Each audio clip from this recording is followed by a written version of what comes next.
नमस्कार दोस्तों, स्वागत है आप लोगों का आपके अपने YouTube चैनल हिंदी साहित्य वाला पे। मैं विक्रम वर्मा आप लोगों का बहुत बहुत स्वागत करता हूं। दोस्तों, हम लोगों ने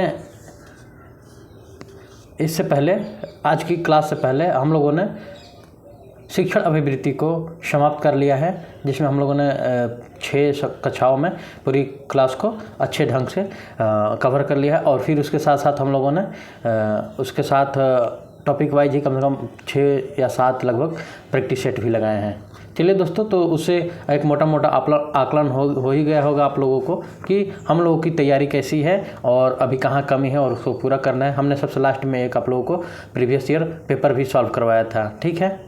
तो चलिए अब हम लोग उसी क्रम में आगे बढ़ते हुए दूसरा यूनिट शुरू करते हैं फर्स्ट पेपर का, जिसका नाम है शोध अभिवृत्ति, जिसको अंग्रेजी में रिसर्च एप्टीट्यूड कहते हैं। तो दोस्तों, आज से हम लोग यूनिट 2 को शुरू करेंगे, जो शोध अभिवृत्ति है, ठीक है। तो चलिए, एक फर्स्ट चैप्टर की सफलता के बाद अब दूसरा चैप्टर आप लोगों के सामने चल रहा है, तो यूनिट 2 को आज से हम लोग शुरुआत करते हैं, ठीक है। तो जैसा कि हमने सबसे पहले ही स्टार्टिंग में आप लोग को बताया था कि सबसे पहले हम लोग टॉपिक डिस्कस कर लेंगे कि कौन कौन से टॉपिक पढ़ने हैं, उसके बाद हम लोग फिर टॉपिक वाइज एक एक करके आगे बढ़ेंगे। तो इस सेकेंड यूनिट में चलिए देखते हैं कौन कौन सा टॉपिक है। जैसे देखिए, हमने टॉपिक का लिस्ट बना लिया है आप लोगों के सामने, जो यूजीसी निर्धारित किया है कि ये टॉपिक पढ़ना है। तो हम लोग टॉपिक वाइज ही पढ़ेंगे दोस्तों, ताकि ज़्यादा भटकाव ना हो और सही क्रम में और सही लाइन पे चले, जो परीक्षा की दृष्टि से बहुत महत्वपूर्ण है। तो आइए देखते हैं कौन कौन सा टॉपिक है। देखिए, शोध अभिवृत्ति में आप लोग देख सकते हैं जो सबसे पहला टॉपिक है शोध, फिर आगे दिया है अर्थ, प्रकार और विशेषता, सही है। आगे बढ़िए, आगे दे रहा है प्रत्यक्षवाद एवं उत्तर प्रत्यक्षवाद शोध के उपागम, ये दूसरा टॉपिक है। तीसरा टॉपिक है शोध पद्धतियाँ, ऐतिहासिकता, विवरणात्मक, प्रयोगात्मक, क्रियात्मक, मात्रात्मक एवं गुणात्मक। चलिए इसी क्रम में आगे बढ़ते हैं। तो शोध के चरण, और फिर जो 4 नंबर दे रहा है कि शोध प्रबंध एवं आलेख लेखन, फॉर्मेट और संदर्भ की शैली। और फिर इसी क्रम में जब आगे बढ़ेंगे तो 16 में शोध में आईसीटी का अनुप्रयोग, और फिर जो नेक्स्ट है शोध में नैतिकता। तो दोस्तों, ये हम लोग को 6 टॉपिक जो है देख लीजिए, ये सीधे 7 है, शायद 7 टॉपिक है। तो हम लोग को ये 7 टॉपिक पढ़ना है, जिसमें अर्थ, प्रकार और विशेषता से हम लोग शुरुआत करेंगे और फिर एक एक करके 5-6 दिन में इसको हम लोग समाप्त कर देंगे। तो आप लोग दोस्तों, चलिए अब हम लोग शुरुआत करते हैं। और बहुत बहुत धन्यवाद दोस्तों, जो आप लोग क्वेश्चन पूछते भी हैं और जो प्रॉब्लम होती है जैसे वीडियो क्वालिटी में या संवाद में, तो इस पर आप लोग चर्चा भी करते हैं, तो उसके लिए आपको तहे दिल से शुक्रिया। चलिए ऐसे ही आप लोग बने रहिए हमारे साथ वीडियो में और आनंद उठाते रहिए, अपनी काम की चीज़ें जो है उसको पढ़ते रहिए। और इसके साथ आप लोगों के साथ एक और बात करना चाहेंगे कि जैसे अगर कोई क्वेश्चन फंस रहा है या कोई और भी समस्या आ रही है वीडियो क्लास में हम लोगों के साथ, मतलब ये बात करने में, संप्रेषण में, तो आप लोग बेहिचक हमें कमेंट बॉक्स में बता सकते हैं। तो चलिए दोस्तों, अब हम लोग शुरुआत करते हैं आज की क्लास। देखिए, शोध, अर्थ, प्रकार और विशेषता, यहीं से शुरुआत करते हैं। तो पहले हम लोग देखेंगे कि शोध होता क्या है, शोध का मतलब क्या है। हम लोग तो शोध अभिवृत्ति पढ़ना है, लेकिन भाई शोध है क्या ऐसा। तो चलिए, शोध शब्द अंग्रेजी के रिसर्च के पर्याय की तरह प्रयोग होता है। देख लीजिए यहाँ पे, अंग्रेजी के रिसर्च शब्द के पर्याय की तरफ प्रयोग होता है, जिसका सामान्य अर्थ पुनः खोज करना है। शोध का सामान्य अर्थ पुनः खोज करना है, उद्देश्यों को प्राप्त करना है, नए उद्देश्यों को प्राप्त करना है। शोध से किसी न किसी समस्या का वैज्ञानिक या तार्किक समाधान सामने आता है, क्योंकि समाधान के पश्चात उस समस्या या खोज से जुड़े हुए कुछ नवीन सिद्धांतों या अवधारणाओं के विषय में ज्ञान प्राप्त होता है। तो दोस्तों, ये रहा शोध का एक अर्थ कि शोध है क्या, ठीक है। तो चलिए अब हम लोग आगे बढ़ते हैं और आगे देखते हैं और चीज़ें। जैसे अतः शोध अपने अर्थ में किसी विषम समस्या उद्देश्य तक पहुंचने या समाधान करने हेतु उसको आधार बनाकर बार बार उसकी खोज करना तथा उसके आधार पर नए सिद्धांतों का निर्माण करना है, ठीक है। तो शोध क्या है दोस्तों? तो शोध किसी समस्या का विषम समस्या उद्देश्य तक पहुंचने या समाधान करने हेतु उसको आधार बनाकर बार बार उसकी खोज करना है, उसके आधार पर नए सिद्धांतों का निर्माण करना है, और वही खोज है, ठीक है। तो इतना अगर क्लियर हो गया तो हम लोग अब कुछ देख लेते हैं शोध की परिभाषाएं जो अन्य विद्वानों ने दिया है, तो उनके नाम भी हम लोग याद कर लेते हैं, क्योंकि देखिए ही आप लोग कि कथन सीधे सीधे पूछ दे रहा है और वहाँ पे नाम पूछ देगा कि ये कथन किसका है। तो उस नज़रिए से हमने 5-6 नाम तैयार किया है, 3-4, तो उस पर हम लोग चर्चा करेंगे। तो चलिए देखते हैं शोध की परिभाषा, डिफिनीशन ऑफ रिसर्च। तो सबसे पहला जो नाम आता है आप लोगों को सामने देख सकते हैं यहाँ पे, जेम्स ड्रेवर के अनुसार। तो जेम्स ड्रेवर क्या कहते हैं शोध के संदर्भ में कि किसी क्षेत्र में ज्ञान अथवा सत्यापन हेतु की जाने वाली क्रमबद्ध खोज को शोध कहते हैं। किसी क्षेत्र में ज्ञान अथवा सत्यापन हेतु की जाने वाली क्रमबद्ध खोज को शोध कहते हैं। और इसी में जब हम लोग दूसरा नंबर पे देखेंगे तो सी.वी. गुड के अनुसार, ये रहे आप लोग के सी.वी. गुड के अनुसार, तो अर्थ रूप में शोध किसी समस्या के विषय में सावधानी एवं निष्पक्ष रूप से किया जाने वाला अन्वेषण है। ध्यान से सुनिएगा कि आदर्श रूप में शोध किसी समस्या के विषय में सावधानी एवं निष्पक्ष रूप में किया जाने वाला अन्वेषण है, जिसमें यथासंभव प्रभावी तथ्यों में अंतर, निर्वाचन एवं सामान्य रूप से सामान्यीकरण को आधार बनाया जाता है। तो दोस्तों ये रहा सी.वी. गुड के अनुसार, तो आप लोग इसको भी नोट कर लीजिए। चलिए अब हम लोग आप लोग इसको नोट कर लीजिए। दोस्तों अगर नोट्स बना रहे हो आप लोग तो स्क्रीनशॉट ले लिया कीजिए और इसको आराम से लिख लिया कीजिए, या वीडियो को फिर पोस्ट करके आप लोग चीज़ें लिख लिया कीजिए। लेकिन एक बार हमारे साथ में आप लोग इसको पढ़ लिया कीजिए, ताकि एक मोटा मोटा आप लोगों के दिमाग में खाका तैयार हो जाए कि हाँ हम लोग को ये चीज़ें पढ़नी है, ऐसे ऐसे है। देखिए दोस्तों सबसे बड़ी ये समस्या क्या है हम लोग का, कि हम लोग के वो चीज़ें के बारे में नॉलेज नहीं होता है। अब जैसे हम लोग एक पा गए सी.वी. गुड के अनुसार, तो हम इसको रट्टा मारेंगे, रट्टा नहीं मारना है। पहले जैसे हम लोग देखेंगे कि कौन कौन से इसमें शोध के संदर्भ में परिभाषाएँ किसने किसने दिया है, जैसे जेम्स ड्रेवर, सी.वी. गुड, और फिर इसके बाद आएगा जैसे C.R. कठोरी आयोग के अनुसार। तो हम लोग को पहले मोटा मोटा ये याद करना कि ये है, उसके बाद उनके परिभाषाओं पे जाना है, फिर उसके बाद खुद ही क्रम रख देना है कि कौन किसका हो सकता है, कुछ आइडिया निकाल के। जैसे देखिए C.R. कठोरी के अनुसार, ठीक, और इसमें क्या है कि शोध पद से तात्पर्य एक ऐसी विधि से है जिसमें सोपानों के रूप में समस्या की पहचान, परिकल्पना का निर्माण, तथ्य और प्रदत्तों का संकलन तथा संकलित तथ्यों का विश्लेषण निहित रहता है, जिनकी अभिव्यक्ति समस्या के हल अथवा सैद्धांतिक आधार के रूप में सामान्यीकृत धारणाओं के रूप में दिखाई दे। अब देखिए ये कितना आप लोगों को जैसे लग रहा है कि बड़ी बड़ा है, लेकिन इसको ध्यान से सुनिए।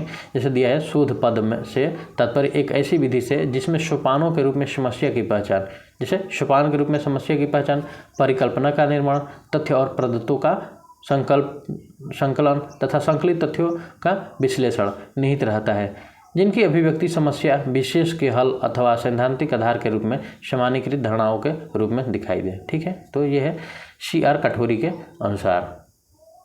कोठारी आयोग था दोस्तों, कठोरी कह रहे हैं, ठीक है, कोठारी के अनुसार। ठीक है, तो चलिए हम लोग आगे बढ़ते हैं। और अगला आप लोग देख सकते हैं, अगला क्या नाम है, जॉर्ज जे मूले। तो जॉर्ज जे मूले के अनुसार, तो आइए अब हम लोग इनके अनुसार देखेंगे कि समस्याओं के समाधान के लिए व्यवस्थित रूप में बौद्धिक ढंग से वैज्ञानिक विधि के प्रयोग अथवा अर्थापन को शोध कहा जाता है। ध्यान दीजिएगा कितना अच्छा मतलब एकदम परिभाषा है 2 लाइन में, कि समस्याओं के समाधान के लिए व्यवस्थित रूप में बौद्धिक ढंग से वैज्ञानिक विधि के प्रयोग अथवा अर्थापन को शोध कहा जाता है। ठीक है, तो ये रहा दोस्तों शोध की परिभाषा जॉर्ज जे मूल के अनुसार। और ऐसा बात नहीं है, बोध भी आएगा इसके बाद। हम लोग कम्प्रिहेंशन बोध अधिगम्य पे ही चलेंगे, और जहाँ पे हम लोग देखेंगे कि कम्प्रिहेंशन को कैसे हल किया जाता है। तो पहले हम लोग ये चैप्टर समाप्त कर दें। चलिए अगला जो है टॉपिक वो है शोध की प्रकृति, नेचर ऑफ रिसर्च। तो चलिए शोध की प्रकृति कैसे होती है हम लोग इसको देखते हैं। जैसे research of nature of research, तो शोध अपनी प्रकृति में वस्तुनिष्ठ और तथ्यात्मक होता है। जैसे शोध अपनी प्रकृति में वस्तुनिष्ठ, ऑब्जेक्टिव और तथ्यात्मक, फैक्चुअल होता है। ठीक है, चलिए नेक्स्ट जो दूसरा पॉइंट है इसकी प्रकृति में शोध की, शोध मूलतः वैज्ञानिक प्रकृति का होता है, जिसमें प्राथमिक एवं द्वितीय स्रोतों से प्राप्त आंकड़ों का विश्लेषण कर निष्कर्ष प्राप्त किया जाता है। चलिए हम लोग अगला देखते हैं जो नेक्स्ट है प्रकृति में इसकी, कि इसकी प्रकृति बौद्धिकता से युक्त एवं तार्किक, लॉजिकल होती है। यह विधि पुरानी त्रुटियों को शुद्ध कर नए नए ज्ञान एवं सिद्धांतों को सुधारने एवं स्थापित करने वाली प्रकृति का पालन करती है। नेक्स्ट है इसकी प्रकृति पूर्वाग्रह से मुक्त होती है। और फिर आगे है कि शोध अपनी प्रकृति में नवीनता को प्रदर्शित करता है, क्योंकि इसके द्वारा प्राचीन तथ्य, सिद्धांत और फिर विधि में परिवर्तन कर नए तथ्यों, विधि या वस्तु की खोज करते हैं। तो ये दोस्तों है इसकी प्रकृति शोध की। और आइए एक लास्ट है कि इसकी प्रकृति विश्लेषणात्मक भी होती है, क्योंकि शोध में सांख्यिकी की विधियों एवं आंकड़ों के द्वारा विश्लेषणात्मक निष्कर्ष निकाले जाते हैं। तो ये रहा दोस्तों 4-5 पॉइंट, आप लोग चाहें तो लीजिए एक बार और ध्यान से देख लीजिए कि शोध की प्रकृति और कौन कौन से है। तो पहला पॉइंट, दूसरा, तीसरा और फिर 4, 5 और 6, तो 6 पॉइंट है दोस्तों। चलिए अब हम लोग देखेंगे शोध के उद्देश्य कि शोध का उद्देश्य क्या है। तो ये रहा दोस्तों शोध का उद्देश्य। चलिए हम लोग अब इसको देखते हैं कि शोध का उद्देश्य क्या है। शोध करना, मान लीजिए शोध पढ़ रहे हैं, शोध की परिभाषा भी पढ़ ली है, इसकी प्रकृति पढ़ ली कि नेचर ऐसा है, लेकिन इसका मतलब उद्देश्य क्या है, शोध क्यों हो रहा है। तो किसी भी प्रकार का शोध किसी भी लक्ष्य या उद्देश्य का अनुगामी होता है, ठीक है। अतः यह बात स्पष्ट है कि कोई भी शोध लक्ष्य या उद्देश्य विहीन नहीं हो सकता है। जैसे ही किसी शोध की पृष्ठभूमि निर्मित की जाती है, उसी समय उसका उद्देश्य निर्धारित हो जाता है। समझने के लिए हम लोगों को बस इतना ही काफ़ी है कि दोस्तों जैसे कि हम लोग अभी क्लास कर रहे हैं, ठीक है, आप लोग हमारी वीडियो देख रहे हैं, तो हमारी वीडियो देखने का आपका उद्देश्य क्या है। लोग चाहें तो मतलब मनोरंजन देखें ना, शॉर्ट वीडियो देखें और एंटरटेनमेंट करें, गाना सुने, हाँ, कोई मूवी देखे या गेम खेले, तमाम चीज़ें हो सकती है फ़ोन में। तो आप इस समय हमारी वीडियो क्यों देख रहे हैं। अगर इसका एक जवाब है तो इसका ये है कि भैया क्या है, तो हम लोग को नेट JRF का पेपर देना है जो दिसंबर में होने वाला है। हम लोग के पास एक उद्देश्य है, ठीक है। तो वो उद्देश्य है दिसंबर में भले ही होने वाला है, लेकिन उसका हम लोग जैसे दिया है इसमें, यहाँ पे देख लीजिए। जैसे ही किसी शोध की पृष्ठभूमि निर्मित की जाती है, उसी समय उसका उद्देश्य निर्धारित हो जाता है। तो जैसे हम लोग अभी जो क्लास कर रहे हैं और इसका वीडियो देख रहे हैं, मान लीजिए आप हमारी, तो ये पृष्ठभूमि है इसकी जो आप लोग निर्मित कर रहे हैं, एक तैयारी कर रहे हैं वहाँ तक पहुँचने के लिए। मान लीजिए डायरेक्ट जाके जो देंगे हमारे भैया, मतलब भाई बहन जो भी देंगे कि एकदम भाई जाएंगे हम तो डायरेक्ट देंगे पेपर ही दिसंबर में, इधर हमें कुछ नहीं पढ़ना है, जो होगा पेपर में देख लेंगे। तो भैया फिर वो या तो भगवान द्वारा स्पेशल बनाए गए हैं जो दे के अपना पास कर लेंगे, या फिर उनको इतना कॉन्फिडेंस है, उनको सारी चीज़ें आती है तो कर लेंगे। लेकिन जो विद्यार्थी सीरियस में तैयारी कर रहा है और उसको ये है कि हाँ हमें निकालना है भैया और हमें क्वालिफाई करना है, तो उसके लिए हमें चीज़ें पहले मटेरियल तैयार करनी पड़ेगी। कोई युद्ध बिना तैयारी के नहीं लड़ा जा सकता। जाएंगे तो जाते ही अभी आप मैदान में पहुंचेंगे नहीं, दुश्मन आपको मार के गिरा देगा। तो इसके लिए हथियार एकदम तैयार करना है, जाना है और एक रणनीति के अनुसार आपको उतरना है, ठीक है, ताकि हम लोग अच्छे से वहाँ पर परफॉर्मेंस कर सके। बात कर ले जैसे मान लीजिए क्रिकेट में बिना अभ्यास के जो खिलाड़ी जाते हैं, देखते ही हैं, जाते हैं पहली बॉल पे आउट होकर बाहर, ठीक है। तो हम लोग को ऐसा नहीं करना है। हम लोगों को पहले ऐसी तैयारी के साथ जाना है कि पहले 2-4 गेंद देख लिए जाए, उसके बाद धीरे धीरे उसके बाद सेंचुरी लगा दिया जाए। वैसे ही इस तैयारी के साथ हम लोग को चलना है कि हम लोग को पेपर में जाना है और चीज़ों को अभी से सोच समझ के वहाँ पर क्लियर कर देना है, ठीक है। तो जो चीज़ें पढ़ रहे हैं इससे कम से कम तो क्वेश्चन ना रहे। अब ठीक है, एक आध क्वेश्चन ऐसे होते हैं जो एकदम मतलब यूनिक बनाए जाते हैं, तो वो सबके लिए होते हैं। लेकिन सामान्यतः क्वेश्चन में भी दोस्तों जो नहीं पढ़ के जाता है, अब देख लीजिए जैसे कि हम लोग अभी James Drever, CB good, CR Kuthari और जॉर्ज जे मुल के अनुसार कुछ परिभाषाएँ पढ़े। अब जो नहीं पढ़ के भैया जाएंगे उनको परिभाषा की जाएगी थोड़ा मालूम रहेगा। फिर वहाँ वो 4 होता है ना, जैसे गाँव में वो किया जाता है, अंदाज़ा लगाया जाता है। हम लोग जैसे देहात में जैसे चाहे ऐसे होता है कि ऐसे कर लेते हैं ना, अंगर मंगर बुध अतवार ऐसे कुछ करके पता नहीं क्या क्या, मतलब गेस मार का, तो ऐसे करते रह जाएंगे। और आप लोग हम पढ़ रहे हैं, चाहे जहाँ से पढ़ रहे हैं, जिस प्लेटफॉर्म से पढ़ रहे हैं, तो आप लोग गो का क्वेश्चन करने का नज़रिया एक अलग होगा। चलिए अब हम लोग थोड़ा सा जो अभी चल रहा है इससे आगे बढ़ के देखते हैं। अब कि सामान्य शोध के उद्देश्यों को 4 भागों में बांटा गया है, तो चलिए एक एक करके देख लेते हैं कौन कौन से वो प्रकार है इसके शोध के उद्देश्यों के। तो यहाँ पे 4 प्रकार है। पहला है सैद्धांतिक उद्देश्य, सत्यात्मक उद्देश्य और तथ्यात्मक उद्देश्य और व्यवहारिक उद्देश्य। तो आप लोग ये 4 याद कर लीजिए, क्योंकि देखिए चारों सामान्यतः शोध के 4 उद्देश्य है और यहाँ पे 4 ही है। और 4 में से 3 आपका नाम देखे, एक तथ्यात्मक जगह पे कुछ और दे देगा, ठीक है, और फिर उसके बाद हम लोग को मान लीजिए पूछ देगा कि भैया यहाँ पे कौन सा उद्देश्य है जो शोध के प्रकार नहीं है, मतलब कौन सा यहाँ पे ऑप्शन है जो शोध का प्रकार नहीं है, तो वहाँ पे फिर चीज़ें हम लोग को देखनी पड़ेगी। तो 4 है, चारों को बस याद कर लीजिए, सैद्धांतिक, सत्यात्मक, तथ्यात्मक और व्यवहारिक। चलिए अब हम लोग क्या करेंगे कि अगर चाहें तो इसमें आप लोग देख सकते हैं सैद्धांतिक उद्देश्य जो होता है सैद्धांतिक, तो ये इसमें क्या होता है, तो दोस्तों इसके अंतर्गत वैज्ञानिक विधि के माध्यम से नवीन सिद्धांतों एवं नियमों का प्रतिपादन किया जाता है। तो आप लोग ये थोड़ा सा दिमाग में बस मोटा मोटा रखिएगा कि सैद्धांतिक उद्देश्य के अंतर्गत क्या होता है। जैसे मान लीजिए सैद्धांतिक उद्देश्य तो है, तो हम लोग डिटेल में इसको नहीं जाएंगे क्योंकि उतना डिटेल नहीं पूछता है। बस हाँ आपसे ये पूछ सकता है कि शोध के उद्देश्यों के 4 भाग कौन कौन से हैं, लेकिन इसके अगर अंतर्गत क्या होता है तो इतना बस मोटा मोटा याद कर लीजिए। अगर आप लोग नोट्स बना रहे तो लिख लीजिए कि इसके अंतर्गत वैज्ञानिक विधि के माध्यम से नवीन सिद्धांतों एवं नियमों का प्रतिपादन किया जाता है। बस चलिए अब आगे हम लोग सत्यात्मक उद्देश्य के बारे में अगर बात कर लेते हैं तो ये दार्शनिक प्रकृति के होते हैं और जिसमें दर्शन के आधार पर अंतिम परिणाम की प्राप्ति की जाती है। तो ये रहा दोस्तों सत्यात्मक उद्देश्य के बारे में। नेक्स्ट हम लोग बढ़ेंगे तथ्यात्मक उद्देश्य के बारे में। तो हम लोग कह सकते हैं कि ये वर्णनात्मक प्रकृति के होते हैं तथ्यात्मक वाले, और दोस्तों इस उद्देश्य की प्राप्ति हेतु मतलब ये कह सकते हैं कि इसमें ऐतिहासिक शोधों के प्रकार का सहारा लिया जाता है।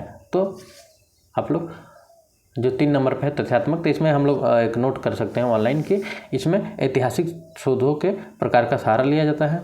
और चलिए व्यवहारिक में अब अंततः बात कर लेते हैं। तो व्यवहारिक जो उद्देश्य है इसमें दोस्तों इसको विकासात्मक शोध की श्रेणी में रखा जाता है इसको। और इसके बारे में एक लाइन बात अगर करना चाहेंगे तो विभिन्न क्षेत्रों में क्रियात्मक शोध का सहारा लिया जाता है इसमें। तो हो गया दोस्तों वो जो ऊपर वाला था तथ्यात्मक, इसमें ऐतिहासिक शोधों के प्रकार का सहारा लिया जाता था और इसमें क्रियात्मक शोध के सहारा लिया जाता है व्यवहारिक में। तो ये रहा दोस्तों कुछ इसके बारे में चारों के। अब चलिए अब हम लोग एक एक करके आगे बढ़ेंगे। तो ये रहा दोस्तों प्रकार। अब हम लोग बढ़ेंगे शोध के प्रकार पे। तो शोध के प्रकार क्या होते हैं और शोध के कितने प्रकार हैं इन पे बात करेंगे। ये दोस्तों महत्वपूर्ण इसका मतलब पॉइंट है। तो चलिए हम लोग एक एक करके पहले देखते हैं शोध के प्रकार। तो शोध के प्रकार में जो सबसे पहला है कि परिणाम के आधार पर शोध। ठीक है, तो चलिए देखते हैं परिणाम के आधार पर शोध। तो परिणाम के आधार पर शोध 2 प्रकार के होते हैं, यहाँ पे ध्यान दीजिएगा। परिणाम के आधार पर शोध 2 प्रकार का होता है जो निम्न है, मौलिक शोध पहला, और फिर जो दूसरा है वो है व्यवहारिक शोध। व्यवहारिक शोध में दोस्तों एक और नाम आता है क्रियात्मक शोध। ठीक है, ये जैसे परिणाम के आधार पे 2 प्रकार के होते हैं। कौन कौन से परिणाम के आधार पे, तो मौलिक और ये व्यवहारिक। ठीक है, अब व्यवहारिक के अंतर्गत ध्यान दीजिएगा, मौलिक नहीं बोल रहे हैं, व्यवहारिक के अंतर्गत भी आते हैं जैसे क्रियात्मक शोध, अभिप्रेरणात्मक शोध और सामाजिक शोध एवं चिकित्सा शोध आदि इसके अंतर्गत आते हैं। ठीक है, तो पहले हम लोग देख लेते हैं ये मौलिक शोध क्या होता है। ठीक है, उसके बाद व्यवहारिक पे पहुंचेंगे। तो मौलिक शोध दोस्तों इसके अंतर्गत नवीन सिद्धांतों का प्रतिपादन, नवीन तथ्यों की खोज एवं प्रतिस्थापन किया जाता है। तो दोस्तों यहीं हम लोग को एक लाइन बस याद रखना है कि मौलिक शोध के अंतर्गत क्या होता है। तो इसके अंतर्गत नवीन सिद्धांतों का प्रतिपादन, नवीन तथ्यों की खोज एवं प्रतिस्थापन किया जाता है। तो ये रहा दोस्तों मौलिक शोध के संदर्भ में। अब व्यवहारिक शोध के संदर्भ में बात करेंगे, ये जो दूसरा है आपका, तो इसके संदर्भ में हम लोग बात कर लेंगे कि इस शोध के अंतर्गत किसी समस्या विशेष का समाधान करने वाली तत्व शामिल होती है। तो जो आपके पास मतलब कोई समस्या हो तो उसके अंतर्गत जो तत्व आते हैं समाधान वाले, वो इसके अंतर्गत शामिल होते हैं। चलिए अब हम लोग जैसे अभी देखे थे कि व्यवहारिक शोध के अंतर्गत क्रियात्मक, अभिप्रेरणात्मक, सामाजिक एवं चिकित्सा शोध आदि इसके अंतर्गत आते हैं। तो चलिए हम लोग इसमें जो चारों में जो सबसे महत्वपूर्ण है क्रियात्मक शोध, उसके संदर्भ में बात करेंगे क्योंकि इससे क्वेश्चन पूछा जा चुका है प्रीवियस ईयर क्वेश्चन में, तो प्रीवियस ईयर पेपर में। तो ये महत्वपूर्ण है, बाकी और से कभी पूछा नहीं गया है सवाल।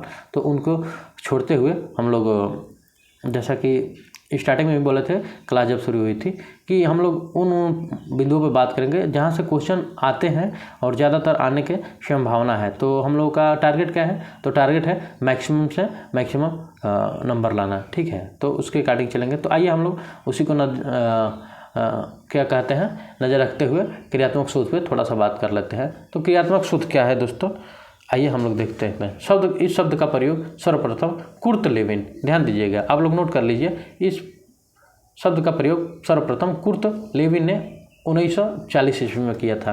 तो ये रहा दोस्तों एक बिंदु क्रियात्मक सोच से। दूसरा है हल्से के अनुसार, ध्यान दीजिएगा ये कथन था, इसीलिए हम आप लोगों को इसके बारे में बताना उचित समझे। और क्यों? क्योंकि ये कथन है तो कथन किसी के संदर्भ में पूछ दे रहा है, तो उसके अकॉर्डिंग आइए देखते हैं। हल्से के अनुसार क्रियात्मक शोध वास्तविक संसार की कार्य पद्धति में हस्तक्षेप और ऐसे हस्तक्षेप के क्या प्रभाव रहे उसकी गहन समीक्षा करता है। तो दोस्तों ध्यान दीजिएगा, हल्से के अनुसार क्रियात्मक शोध के संदर्भ में क्या परिभाषा है कि क्रियात्मक शोध वास्तविक संसार की कार्य पद्धति में हस्तक्षेप है और ऐसे हस्तक्षेप के क्या प्रभाव रहे हैं उसकी गहनता समीक्षा है। तो ये रहा दोस्तों कुछ पॉइंट क्रियात्मक शोध के संदर्भ में। चलिए अब हम लोग नेक्स्ट जब जो देखेंगे तो नेक्स्ट क्या है, तो नेक्स्ट है तर्क के आधार पर शोध। तो इसके संदर्भ में हम लोग कुछ बात करते हैं। और तर्क के आधार पर शोध दो प्रकार के होते हैं, जैसा कि आप लोग स्क्रीन पर देख सकते हैं, आगमन और निगमन। तो आगमन में दोस्तों क्या होता है कि जिसमें इसमें दोस्तों विभिन्न अनुभवों के सामान्यीकरण द्वारा वांछित ज्ञान को प्राप्त करते हैं। तो आप लोग देख सकते हैं ये जो आगमन है, आगमन शोध के अंतर्गत क्या होता है, इसके अंतर्गत हम लोग विभिन्न अनुभवों के सामान्यीकरण द्वारा वांछित ज्ञान को प्राप्त करते हैं। और निगमन की अगर जब हम लोग बात करते हैं तो निगमन में है दोस्तों कि जिसमें सामान्य से विशेष की ओर चलते हैं। तो निगमन में दोस्तों सामान्य से विशेष की ओर चलते हैं। अगर हम लोग आगमन में एग्जाम्पल के तौर पे अगर हम लोग ले कुछ, तो उसमें ऐसे हो जाएगा, मान लीजिए एक एग्जाम्पल आगमन में कि उदाहरण के लिए कि यह गाय दूध देती है, ठीक है, तो ये आगमन है दोस्तों, आगमन शोध के अंतर्गत। नेक्स्ट बात करें निगमन में, तो निगमन में ये हो जाएगा कि सभी गाय दूध देती है, जो सामान्य रूप से सबके लिए लागू है। तो ये है दोस्तों आगमन और निगमन। चलिए अब हम जाँच के आधार पर शोध की बात करते हैं। तो इसमें भी दो पॉइंट है, मतलब दो पार्ट में वर्गीकृत किया गया है। पहला क्या है, संरचित दृष्टिकोण और दूसरा है असंरचित। संरचित में क्या होता है, यह दृष्टिकोण निगमन विधि के समान ही है। जैसे कि निगमन में ये सभी गाय दूध देती है, उसी तरह है दोस्तों ये उसी के समान है। तो जो निगमन का अंतर्गत आएगा वो संरचित दृष्टिकोण। और ऐसा क्वेश्चन कैसे पूछ सकता है, जैसे कि संरचित दृष्टिकोण निम्नलिखित में से किस शोध के समान है, और फिर वहाँ पे नाम दे देगा, आगमन, निगमन और एक और कोई करके दे देगा। अब चलिए असंरचित दृष्टिकोण पे बात कर लेते हैं। तो इस दृष्टिकोण का आगमन विधि का तथा गुणात्मक शोध के निकटतम संबंध है। तो अब ये दूसरा वाला जो है ये आगमन विधि का हो गया है, और आगमन विधि में फिर वही है जो दोस्तों, जैसे कि यह गाय दूध देती है। तो ये रहा संरचित और असंरचित दृष्टिकोण के संदर्भ में कुछ बातें। चलिए अब हम लोग नेक्स्ट बढ़ते हैं, प्रक्रिया के आधार पर शोध। ध्यान दीजिएगा यहाँ पे प्रक्रिया के आधार पर शोध 4 नंबर, और इसमें देखते हैं इस शोध को मुख्यतः 3 वर्गों में विभाजित किया गया है। और कौन कौन से हैं, तो गुणात्मक, मात्रात्मक और कौन से है यहाँ पे, तो मिश्रित शोध।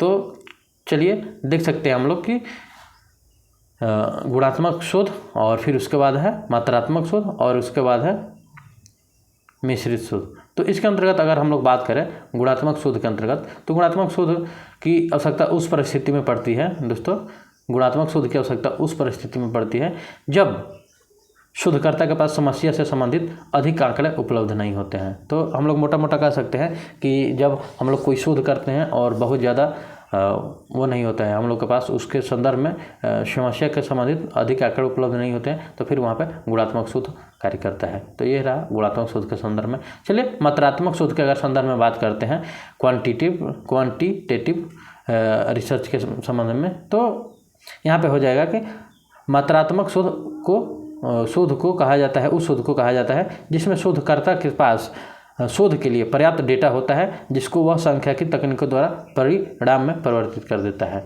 तो दोस्तों दूसरा जो मात्रात्मक हो जाएगा, इसमें डेटा उपलब्ध रहता है। गुणात्मक में डेटा मतलब उपलब्ध नहीं होते हैं। और फिर अब चलिए मिश्रित में हम लोग देख सकते हैं। तो दोस्तों जैसे कि अब अगर हम लोग दोनों में जो देखे हैं कि एक में होता है एक में नहीं होता है, तो इसमें एक ऐसा ही है कि शोध प्रक्रिया के इस शोध के अंतर्गत वैधता, विश्वसनीयता तथा उपयुक्तता निष्कर्ष प्राप्त करने के लिए गुणात्मक एवं मात्रात्मक शोध के सम्मिलित स्वरूप अर्थात मिश्रित शोध का प्रयोग किया जाता है। तो इसमें दोस्तों आपके पास कह सकते हैं कि समस्या से संबंधित उपलब्ध होगा और फिर नहीं भी होगा, और दोनों का मिश्रित रूप जब हम लेंगे तो ये मिश्रित शोध हो जाएगा। अब होगा और फिर नहीं होगा, इस पे अगर हम लोग बात करना चाहें कि सर ऐसे कैसे हो सकता है कि उपलब्ध भी होगा, फिर एक वहीं पे कह रहे हैं कि डेटा उपलब्ध भी होगा, तो कैसे? तो आइए हम लोग इस पे बात करते हैं।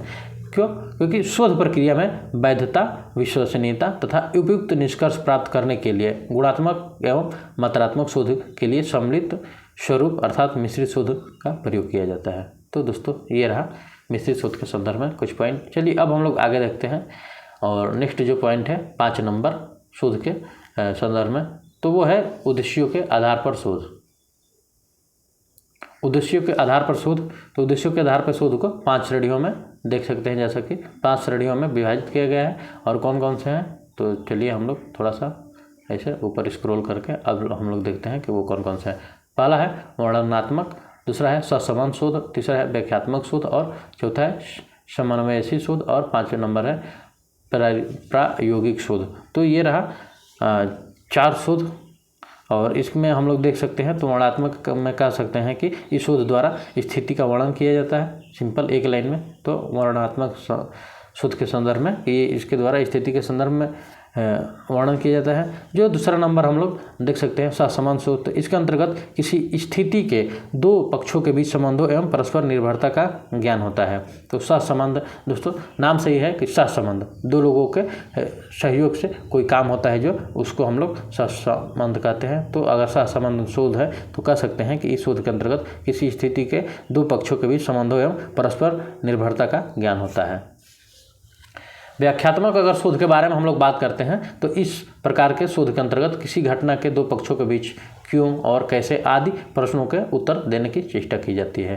तो दोस्तों ये रहा तीसरा पॉइंट। 4 नंबर पर अगर हम लोग बात करते हैं समन्वयशी शोध, तो इस प्रकार के शोध को मुख्य शोध का लघु रूप भी कहा जाता है। तो रहा दोस्तों समन्वयशी शोध के संदर्भ में ये पहलू, और इस शोध के उद्देश्यों को परिभाषित करना, समस्याओं को स्पष्ट करना, और एक तरफ से कह सकते हैं तो पृष्ठभूमि की जानकारी प्राप्त करना आदि है इस शोध के अंतर्गत, समन्वयशी शोध के अंतर्गत। और अंत वाला है जो ये आप लोगों का प्रायोगिक शोध। तो इसके अंतर्गत क्या होता है, तो इस शोध के द्वारा कारण और प्रभाव संबंधों को उजागर किया जाता है। तो ये रहा दोस्तों लास्ट पॉइंट प्रायोगिक शोध के संदर्भ में। चलिए अब हम लोग आगे बढ़ते हैं अवधारणा के आधार पर शोध। तो इसके अंतर्गत अब हम लोग देखते हैं कि कितने प्रकार का होता है और क्या क्या चीज़ें होता है। तो इसके अंतर्गत भी ये 2 प्रकार का है, पहला है वैचारिक शोध और दूसरा है अनुभव सिद्ध शोध। ठीक है, पहली बात दोस्तों आप लोग समझ रहे होंगे कि इतना प्रकार, इतना वर्णन क्या याद करना है, इतना मतलब ये तो बोर हो जाएंगे, उब जाएंगे। तो दोस्तों ऐसा नहीं है, बात को थोड़ा गहराई से समझिए। जो क्वेश्चन उठ रहे हैं, पूछ रहे हैं, प्रत्येक यूनिट से 5 क्वेश्चन लगभग निश्चित कर दिया गया है। अब क्वेश्चन का तरीका क्या है, यूजीसी क्या कैसे दे रहा है, अब इस पे हम लोग बिल्कुल नहीं कर सकते। पहले था कि अधिगम का अर्थ क्या है, सीधे सीधे पूछ देता था, शिक्षण के संदर्भ में ये किसी ने परिभाषा दिया है या क्या, लेकिन उससे अब कहीं ना कहीं थोड़ा सा ऊपर बढ़ गया है। और फिर आप लोग अगर जो हमारे दोस्त दे रहे होंगे पेपर, वो समझ रहे हैं कि किस तरह का क्वेश्चन पूछ रहा है, और जो नहीं भी दे रहे हैं तो आप लोग दोस्तों चीज़ों को पढ़िए, और इसका फ़ायदा आप लोग को बिल्कुल। अभी तो आप लोगों को लगेगा कि अरे यार बोर हो रहे हैं या छोड़ के जा रहे हैं, तो आप लोग एक बात ध्यान सुनिएगा कि इसका फ़ायदा आप लोग जब वहाँ पे बैठेंगे एग्ज़ाम हॉल में तो मिलेगा। फिर वहाँ पे कहेंगे कि अरे हमने अच्छा किया कि जो क्लास कर लिया, नहीं तो फिर आज ये कहाँ से हो पाता।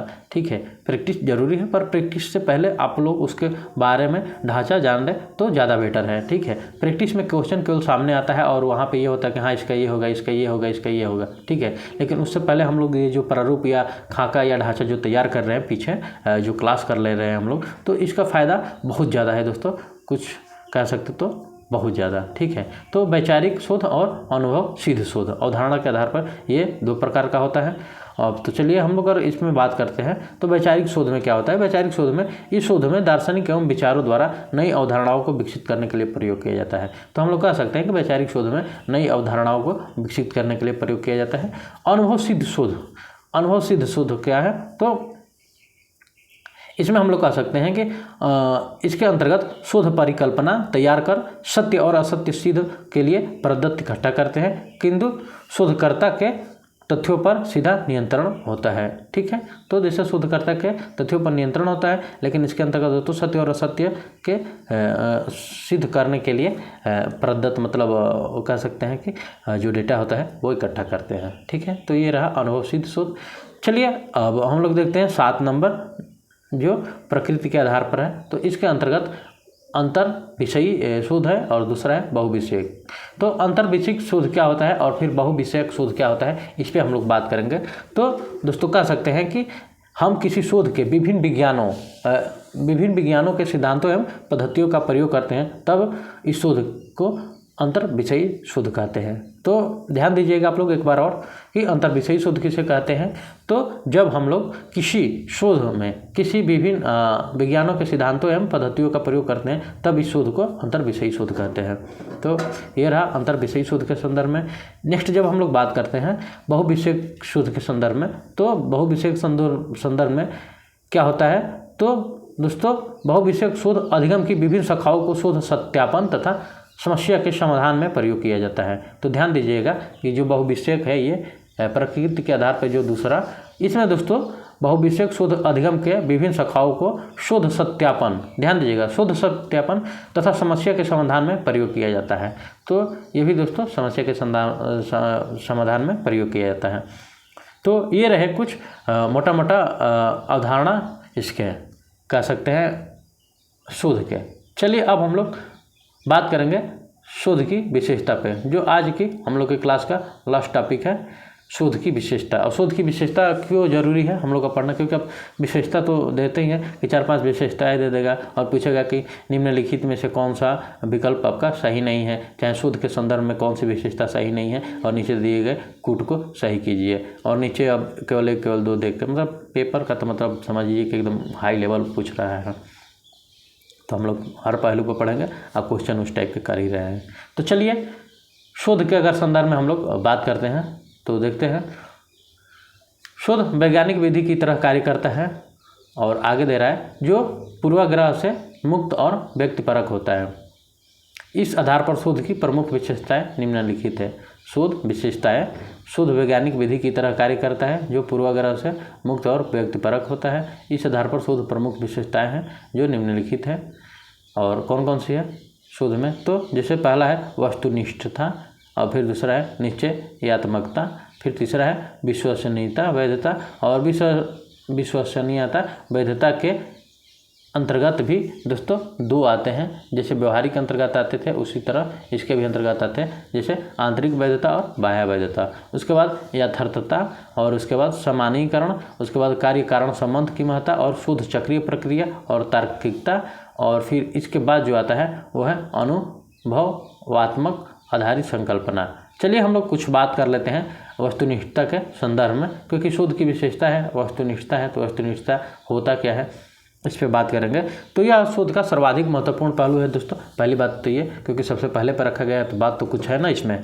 चलिए, तो यह वह प्रक्रिया है जिसमें घटनाओं या वस्तुओं को बिना किसी पूर्व धारणाओं या भेदभाव से परखा जाता है। तो दोस्तों वस्तुनिष्ठता शोध के अंतर्गत हम लोग कह सकते हैं कि इसके अंतर्गत घटनाओं एवं वस्तुओं को बिना किसी पूर्व धारणा के, मतलब ये नहीं कि नहीं ऐसा हो सकता है ऐसा हो सकता है, मतलब किसी पूर्व धारणा क्या होती है जो हम लोग को दिमाग में पहले से ऑलरेडी चली आती है कि ये ऐसा है तो ये ऐसा होगा ही, नहीं ऐसा नहीं है, बिना किसी भेदभाव के रूप में उसको हम लोग सीधे जो होता है उस पर हम लोग उसको परखा जाता है, तो ये वस्तुनिष्ठता होती है। चलिए अगर निश्चयात्मकता के बारे में बात करते हैं, जो यहाँ पे 2 नंबर है आप लोगों का, तो इसके संदर्भ में थोड़ा सा बात कर लेते हैं। तो कह सकते हैं कि यह सिद्धांत प्रक्रिया एवं परिणाम दोनों पर ही लागू होता है। यह दोस्तों निश्चयात्मकता जो होता है, निश्चयात्मकता का सिद्धांत का प्रक्रिया एवं परिणाम दोनों पर लागू होता है। ठीक है, चलिए आगे हम लोग बात करते हैं विश्वसनीयता वैधता के संदर्भ में। तो विश्वसनीयता के संदर्भ में दोस्तों तो ये होता है कि इसके अंतर्गत दोस्तों यह शोध का एक महत्वपूर्ण भाग है, क्योंकि यह स्थिर एवं सत्यापन को प्रस्तुत करता है। तो विश्वसनीयता स्थिर एवं सत्यापन को प्रस्तुत करता है। चलिए अगला है आंतरिक वैधता, जो इसके अंतर्गत आता है। तो देखिए यहाँ पे एक चीज़ है थोड़ा सा गलत हो गई है, ध्यान दीजिएगा। आप लोग अगर क्लास कर रहे हैं तो अभी ध्यान दीजिएगा, वस्तुनिष्ठता निश्चयात्मकता विश्वसनीयता, और ये वैधता, ये अगला पॉइंट है। जैसे ये अगर 1 हो गया, ये तो 2 हो गया, निश्चितता, विश्वसनीयता 3 हो गया, और ये जो वैधता है, वैधता 4 हो गया। देखिए हम उसी में पढ़ाए थे, थोड़ी गलती हो गई, सॉरी उसके लिए। ये जो वैधता है, वैधता के अंतर्गत ये आते हैं आंतरिक वैधता एवं बाह्य वैधता। ठीक है, तो ये दोस्तों वैधता नीचे लिख लीजिएगा आप लोग, पॉइंट नंबर इसको 4। ठीक है, और विश्वसनीयता 3 है। ठीक है, और ये निश्चयात्मकता 2 और वस्तुनिष्ठता पहला। तो वैधता नंबर 4 है। और अब आइए हम लोग देखते हैं वैधता क्या होता है। ठीक है, वैधता शोध क्या होता है। तो ये दोस्तों वैधता का अर्थ त्रुटि रहित परिणाम है, लेकिन हम वैधता के ही साथ नाइंसाफ़ी कर दिए, उसको विश्वसनीयता के साथ लिख दिए, और फिर आगे देख सकते हैं कि यह विश्वसनीयता की तुलना में अधिक महत्वपूर्ण है, लेकिन हम समान बैठा दिए थे लिख के। कोई दिक्कत नहीं, बस गलत नहीं होना चाहिए, चीज़ें ऊपर नीचे हो गई है तो हम है ना उसको सुधारने के लिए। तो चलिए देख सकते हैं, शोध में वैधता का अर्थ त्रुटिहीन परिणाम से है, यह विश्वास की तुलना में अधिक महत्वपूर्ण होता है। तो ये रहा दोस्तों वैधता के संदर्भ में। अब इसके अंतर्गत जो ये आंतरिक वैधता है और बाह्य वैधता, तो इनको एक एक करके देख लेते हैं। जैसे कि आंतरिक वैधता के अंतर्गत अगर बात करें तो 2 या 2 से अधिक चरों के मध्य अच्छे करणीय संबंध स्थापित करने की क्षमता ही आंतरिक वैधता कहलाती है। ध्यान दीजिएगा फिर से कि 2 या 2 से अधिक चरों के मध्य अच्छे करणीय संबंध स्थापित करने की क्षमता ही आपकी आंतरिक वैधता कहलाती है। तो ये रहा दोस्तों आंतरिक वैधता से संबंधित पॉइंट।